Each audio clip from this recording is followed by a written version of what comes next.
How a storm revealed a Welsh kingdom. Well, that's enough of my Welsh accent for today, but as soon as I live in Wales, I'm going to do a little video on this article from the BBC News website, and it's titled How a Storm Revealed a Welsh Kingdom. Yes, we're living in an age where the hystericals are, shall we say, brainwashed and cajoled and have been groomed into believing that as soon as a wave lashes against one of our coastal regions and a little bit of cliff falls into the sea, they are duped and have been groomed into believing the world is coming to an end, and this coastal erosion has never happened before, and that proves the seas are going to soon be boiling, and they can't quite grasp the difference between climate change and global warming. Global warming, yes, that they attempted to use initially to hoodwink the masses on the planet into the narrative of the Great Reset, and the Unfunberg herself was used as a tool and is being used and will be used as a tool to bring about the Great Reset and the New World Order spoken of by George W. Bush to the United Nations in 1990, and for which the United Nations was set up for, with its different branches, if you like, the World Economic Forum, WHO, the World Health Organization, etc. If you think I'm in my mother's basement at the moment rambling nonsense, well, I'm not. I can back everything up that I say, and I have done and will do with my videos that I produce. It's up to you to take the time to listen and digest and check out the facts for yourselves. I'd like you to point out where I'm wrong, and please at least accept and point out where I'm right, because I need help. I need you to get on board, and I need you to help me, guide me along the right path. If I'm wrong, show me I'm wrong, but don't just say, ha, you're wrong. Well, that just doesn't wash with me, as we shall see with the rising seas from the last ice age. Talking about ice age, folks, if we read from the book of Job, now Job was written, and it's a book in the Old Testament, approximately maybe 4,000 years ago, a little bit less or so, about 2000 BC, and in the book of Job, chapter 38, verse 29, we read, "From whose womb did the ice come forth, and who has given birth to the frost of heaven? The waters become hard like stone, and the face of the deep is frozen." Okay, that's Job, who lived just after the last ice age.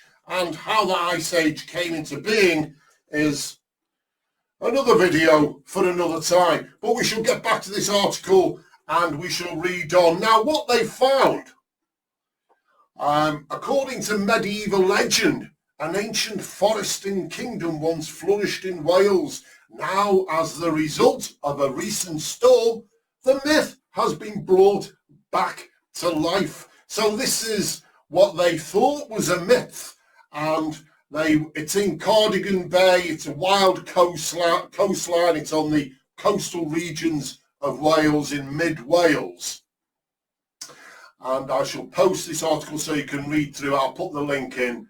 Now, it says, a land of myths and legends in the country of Ceredigion. Welsh legends dating to the Middle Ages tell of an ancient forest near the seaside village of Borth and Ynys that once surrounded a kingdom. The forest stood on the fertile ground and extended to around 20 miles west of the current shoreline between Ramsey Island and Bardsley Island into what is now Cardigan Bay. One myth mentioned in the Black Book of Carmarthen, the earliest surviving complete manuscript written in Welsh dating back to at least the 13th century, tells how the forest was part of an ancient kingdom known as Cantris Gwaelod, or the Lowland 100, thought to be about 4,500 and 5,000 years old. The kingdom to be ruled by an affluent king named Gwydno Garanha, who governed over at least 16 towns filled with bustling markets that served as commerce hubs for merchants and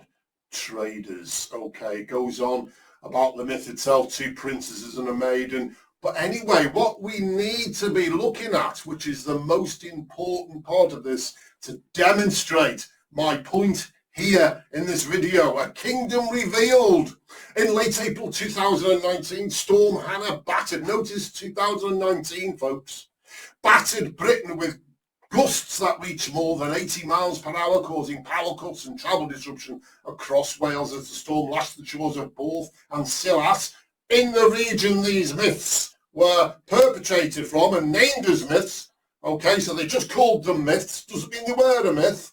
Peat-covered tree, listen to this, peat-covered tree remains that have been buried under the salt water and sand for thousands of years resurfaced. Yes, this is under the sea, folks, under the sand. So it's coastal, okay? It's in what we would have looked out and said, oh, look at that sea. It's encroaching upon us for the first time in human history. The planet must be warming up.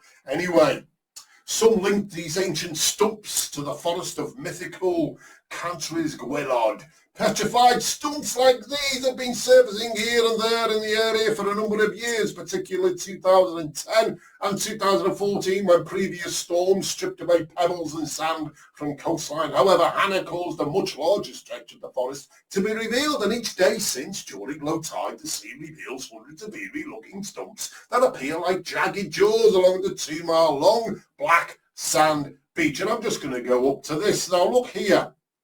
Peat-covered tree remains buried under the sea for thousands of years, resurfaced after Storm Hannah. There they are, folks. There they are, uncovered. What does this tell you? It tells you there was a forest here. There's always been coastal erosion, climate change. It's nothing new. Stop believing the hysteria which they want you to believe will lead to boiling oceans.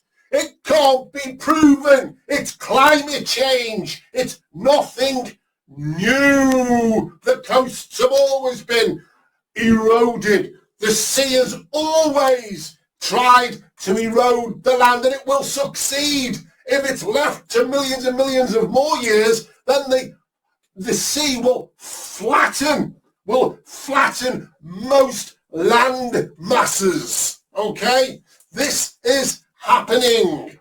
It's happened for millennia. And here we go again. After Storm Hannah, the sea now reveals hundreds of eerie-looking stumps that appear like jagged jaws at low tide. And it's being revealed, exposed. Climate change, coastal erosion has happened. Forests in oceans. It's like where I was brought up on the Wirral in the UK.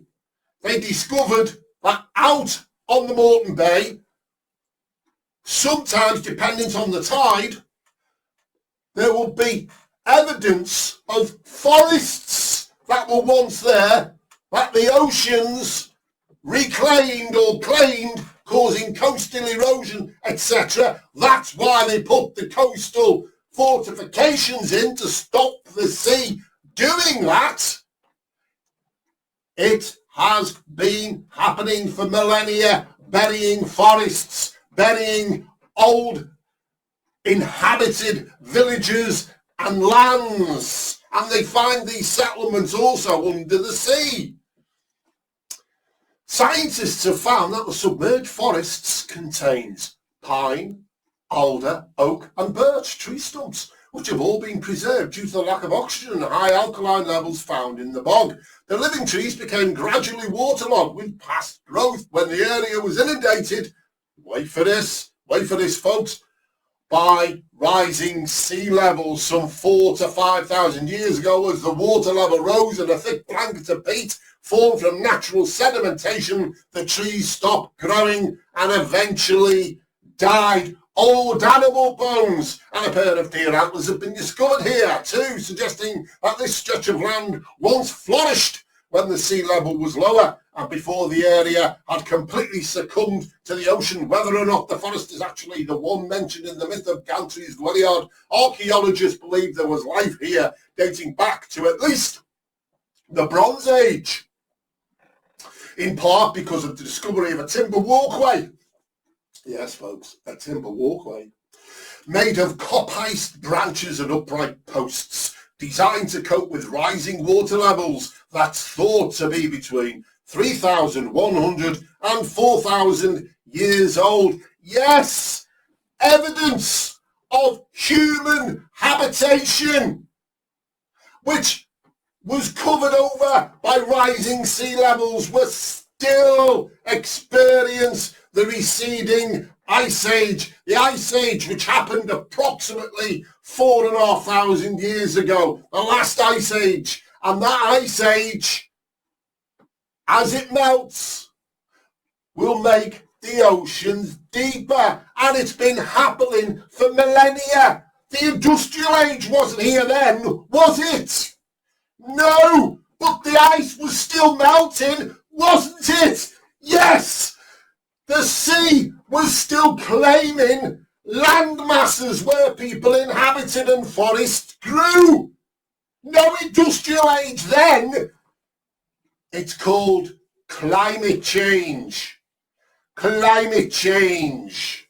And if there is any global warming, it's not the kind of global warming that is going to boil the oceans. It's the kind of global warming that is going to happen through the natural process of equilibrium, of getting back to the balance, to the standard before the Ice Age, which God, when he flooded the earth because of the wickedness of man, allowed and made happen. That was the perfect ingredient for an Ice Age, a global flood, huge amounts of volcanism, lots of earth topographical, all kinds of geological happenings going on, which would have created warmer oceans, which would have created a warm environment, which would have created an Ice Age. And that is what happened.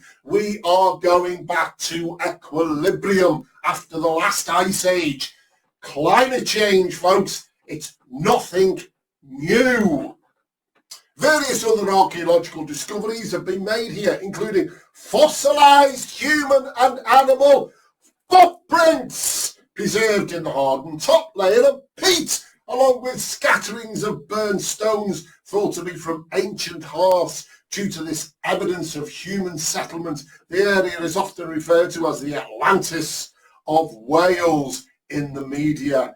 You know, you've got to stop believing, you've got to stop thinking that your generation is the only one to have lived, and what you've witnessed now is brand new. You've got to see it, folks. You've got to open your eyes contextually. The planet you live in has constantly been under a state of change, especially since the last Ice Age. Archaeologists believe that extreme weather is exposing more ancient artifacts like those in Borth and in Isallas. See, they'll keep sticking to this extreme weather. Yes, it could be extreme weather exposing it, but bear in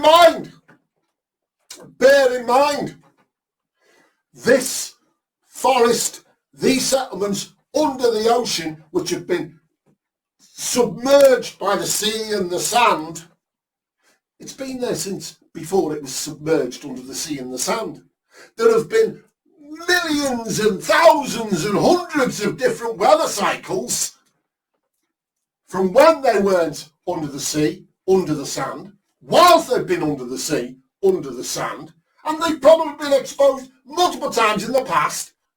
A pattern of storms. Archaeologists believe that extreme weather due to climate change is exposing more ancient artifacts. Yes, climate change. If you can't grasp it's climate change, then come on, stop believing the Al Gores. Yes, you've got to shake this global warming thing out of your head, because they also accept now it's not global warming because they've changed it to climate change, the obvious. And here we have other submerged forests unearthed by recent storms have appeared at Newgale Beach in Pembrokeshire and Mount Bay in Cornwall. And you can click on these links, both in 2014 in that same year, according to The Guardian. 850,000-year-old footprints considered to be, I would question the ages for that long period, but let's just grant them that for now. 850,000-year-old footprints considered to be the earliest evidence of humans outside of Africa were revealed by storms in Norfolk, England, and a fossil of an ichthyosaur, a marine reptile, meaning fish lizard in Greek, was unearthed and narrowly avoided total destruction after a storm crumbled cliffs and rocks along the Jurassic coast of Dorset and East Devon in southern England. Nevertheless, the uncovering of the hundreds of petrified tree stumps by Storm Hannah has become perhaps the most talked about discovery locally, as historians and archaeologists now have more reason to think that the revealed forest may be linked to the myth of the Lowland Hundred as mentioned in the Black Book of Carmarthen. And there you have it there. So I shall link this below, and evidence clearly demonstrating, folks, climate change is real. Coastal erosion is nothing new. Global warming, the agenda is false.